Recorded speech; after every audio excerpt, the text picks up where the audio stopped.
It's the Happy Families Podcast. It's the podcast for the time-poor parent who just wants answers now.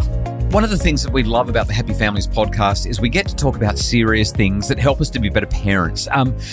We don't always talk about serious things, as you discovered last week with This Week in Parenting, but we do talk about some stuff that really matters, especially the science. My background is, I've got a PhD in psychology. I really care about what the latest science tells us. Once a month, we dive into the latest peer-reviewed, scholarly, empirical evidence that's come across my desk that I think can help all of us to be better parents. Today, it's no exception. Kylie, we have two studies to dive into. I'm not going to try and cram too much in because both of these matter. What have we got lined up today? There's new research out of Western Australia about how screens are having a negative impact on our young kids. And our second story today, we're talking about how you feel about being at school actually affects your well-being, not just while you're at school, but well into adulthood. Okay, so two big studies to discuss. Let's start with screen time. Over the years, I've kind of flip-flopped a fair bit around whether or not screens are really bad or not for kids. I've never suggested that they're good, but I've kind of had this belief that it depends on how you use them. It's probably not the end of the world if your kids are using a screen, and we shouldn't get too worked up about it. In the last little while, I've really shifted. I've had a profound shift. Screens are the new smoking. I'm convinced of it. The more research evidence we're seeing come across our desk, the more I believe that fundamentally screens are crippling our children. We've got loads of evidence now around teens and well-being, but this research, like you mentioned, out of Western Australia, is looking at screens and kids between 1 and 3 years of age. Why don't you walk me through the study? Okay, so this is a really well-designed study. It's what we call a prospective study. A lot of studies are retroactive. They're focused on saying to somebody, can you try and remember what happened last week? Tell us all the times that this thing happened. We know that memory is terribly faulty. The best studies we can do are what we would call a prospective study. So it's happening in real time. You're recording as it's happening. Precisely. That's exactly right. So this is an Australian study. It's prospective, and it's what we call a cohort study. So a large number of kids, all from the same age group, all the same age, all going through this at the same time. So we've got an Australian prospective cohort study, and the researchers have used advanced speak recognition technology to capture young children's screen time and the home language environment on a typical 16-hour day. Kids are asleep for 8 hours. Well, hopefully they're asleep for more than that. But basically for the 16 hours that they're recording data, we've got 220 families. They're being recorded live in the home at 12 months, 18 months, 24 months, 30 months, and 36 months of age. And this happens from 2018 right through to the end of COVID. And the researchers looked at a couple of things. They looked at technology usage and then focused on these three things. Number one, how many adult words are being spoken? Number two, how many child vocalizations are being made? Because they're young kids, so they're not always talking. And number three, how many conversational turns occurred? The short version of this is we're going to go into the house, we'll see what technology is being used, and we're going to see how much parents and children are interacting in terms of the words that they're speaking, the vocalizations that are coming up, and the conversational aspects of the interactions. So what did they actually find? The reason that we're talking about this on the doctor's desk is because these findings I think are super important. Basically, as screen time goes up, there is a whole lot less of parent-child talk. Largest decreases were seen as the kids were older at 36 months, which, I mean, this is such an integral time for kids to be talking to their parents and engaging with them. What the researchers found was this. Let me read this. An additional minute of screen time. So for every minute of screen time, it was associated with a reduction of 6.6 adult words per minute, reduction of 4.9 child vocalizations per minute, and 1.1 conversational turns per minute. Let's extrapolate that across a day. We're looking at the average 3-year-old in a screen-saturated home. When that screen is on, they're missing out on more than 1,100 adult words. They're missing out on the opportunity to make at least 840 noises or vocalizations. And they're missing out on 194 conversational turns per day. Stretch it across a month, 33,000 words, 25,000 vocalizations, almost 6,000 conversational turns over a year. Can you imagine what those numbers are? Absolutely staggering. So we've talked about screen time and the damage that it plays in our kids' lives for lots of different reasons, but this specifically dealing with their language development. What does it all mean? Okay, so there's another study that we talked about last year that I think is really important and kind of dovetails nicely with what we're talking about here. In that study, researchers looked at kids who are read to by their parents versus kids who are not read to by their parents. And at the end of a year, if parents will just read to their kids every day, the kids who aren't being read to are missing out on literally 1 million, maybe 2 million words of adult to child interaction per year.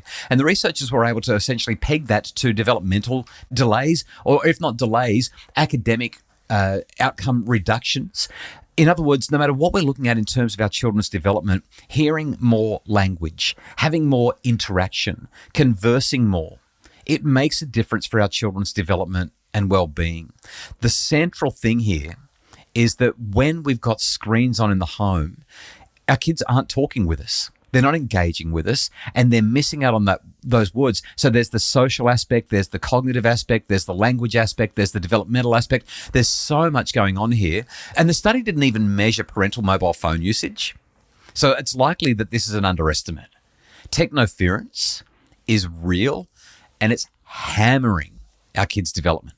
So what does this actually mean in practice for parents? All right. So actually, before we talk about what it means in practice, I want to give one more concrete example of why this matters. There was a Japanese study that came out right at the very end of last year, showed something similar. In this one, another cohort study, 57,980 kids, looking at how television and DVD screen time affected developmental scores. And what they found was that as one goes up, the other one goes down. It's like a seesaw.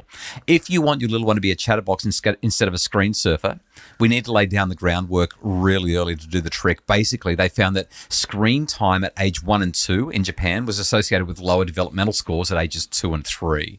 This is not good. This is really not good.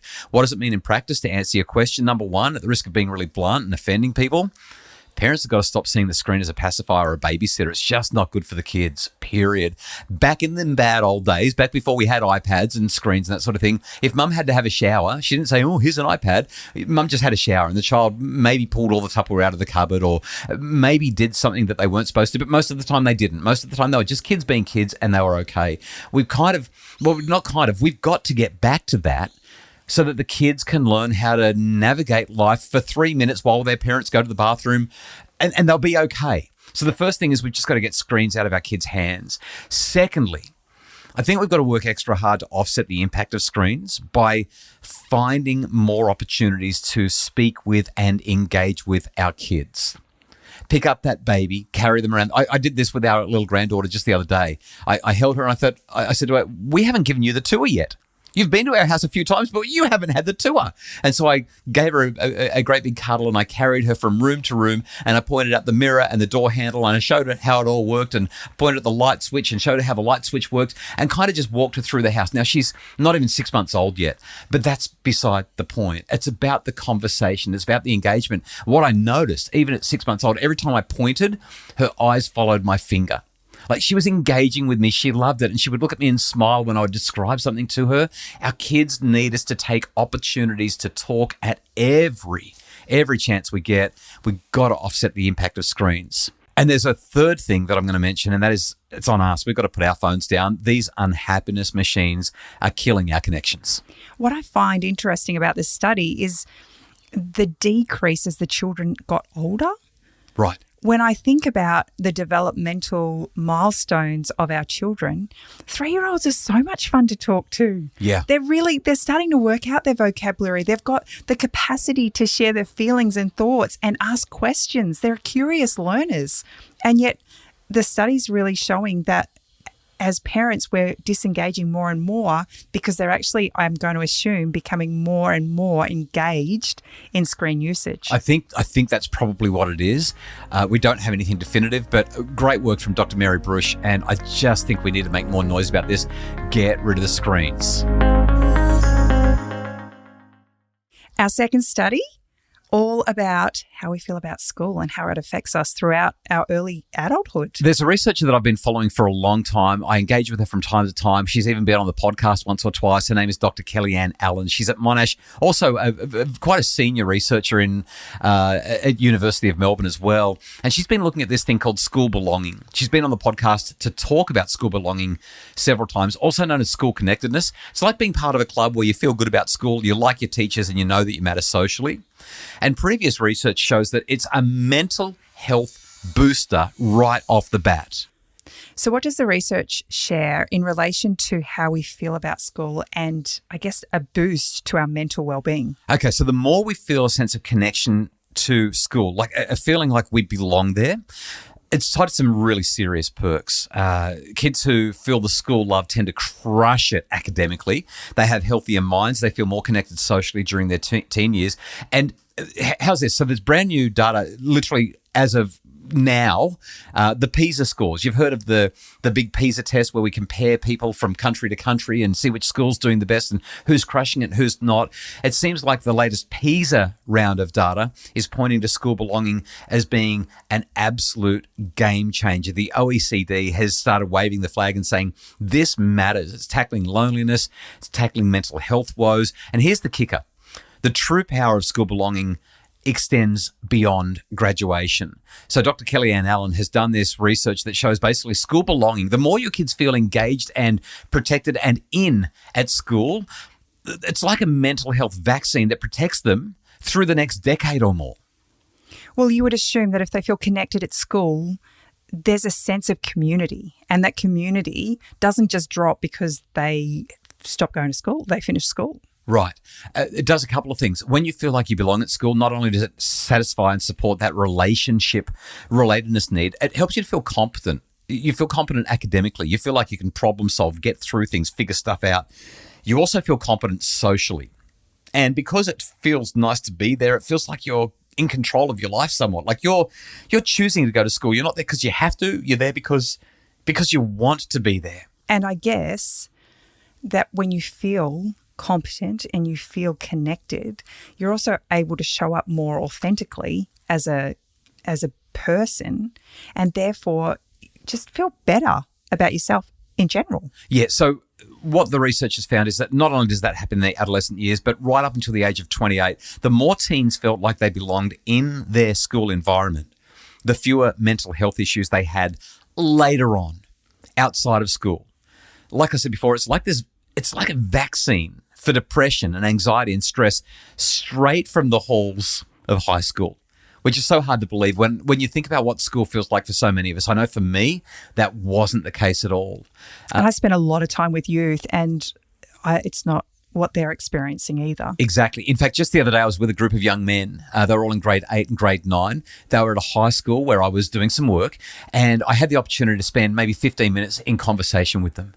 Because I'm writing a book right now about bringing up boys, I thought I'd ask them a couple of questions that are front and center for me.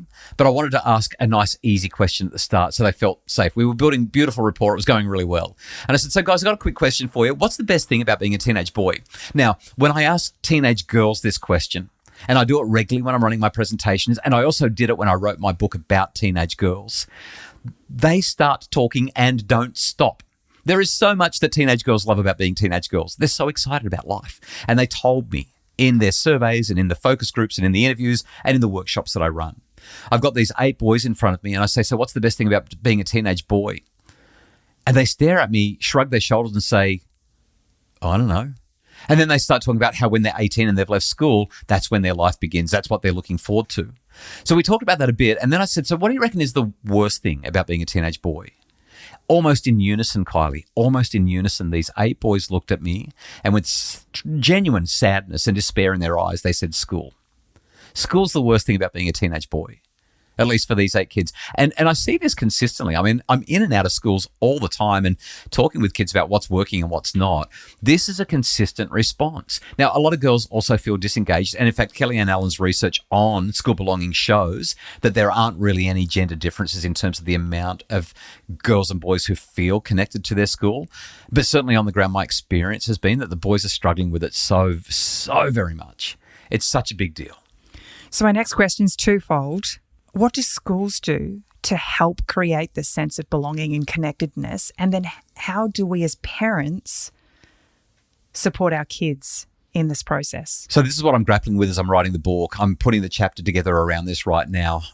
In the interest of time, I'm just going to share a couple of really quick things. And everyone who's struggling with this is going to want more. I acknowledge that at the outset. This, unfortunately, isn't the podcast where we can dive into all the detail. But number one, kids are more likely to thrive when they feel like they have a strong connection with their teacher or a head of school or a head of year or a head of house or a head of something, or well-being. But they just need to have an adult there who they feel safe with. And this is boys and girls, someone who knows their name and who cares about them. We have got to make sure that we partner well with schools as parents, so that the schools know that we're on their team and that they're on our team and that we're working for the good of the kids. We can't have antagonistic relationships, and we've got to find that one person in the school who will be our child's champion and who'll be there for them. That's fundamental to a sense of school belonging. Number two, kids are more likely to thrive when they feel that they're able to be with a friend in class. It's so vitally important that they feel like they've got a relationship worth showing up to school for. How can you belong when you don't feel like you matter? And number three, the kids who are most likely to thrive are the ones who feel like they have a reason for being at school, like they can see their future there, or if not their future at school, but their future through school. That is, they see it as something necessary, something useful, something valuable. This is the great challenge that parents and teachers have in supporting kids to feel good about being at school. But Kylie, across the doctor's desk, we see well-being and academic benefits and social benefits and cognitive benefits. You name them. The benefits are all there when kids feel a strong sense of belonging at school, and that remains with them for at least the next decade after school, based on this great new research. I didn't particularly like high school at all. It was a really, really tricky space to be. But I had a couple of teachers who I just adored, and I knew that they had my best interests at heart. They would always check in with me. They'd give me a smile or a wave if they saw me in the playground. And I just felt like I mattered. And that was really such a huge help in getting through those more challenging years without friends. You know, the funny thing about that is I had teachers who tried, but I hated school so much I wouldn't allow it. Let them in. Yeah, so I disengaged from them even though they were trying. It's so hard raising kids. So the wrap-up of today's Doctor's Desk. Number one. Keep those kids off screens. I know, it sounds like I'm banging the same drum, but they need to. And number two. And number two, the way our kids feel about school has the ability to impact them throughout their early adulthood. Wellbeing boosts from feeling like you belong. The Doctor's Desk on the Happy Families podcast, which is produced by Justin Rowland from Bridge Media. Craig Bruce is our executive producer. For more information about making your family happier, please visit us at happyfamilies.com.au.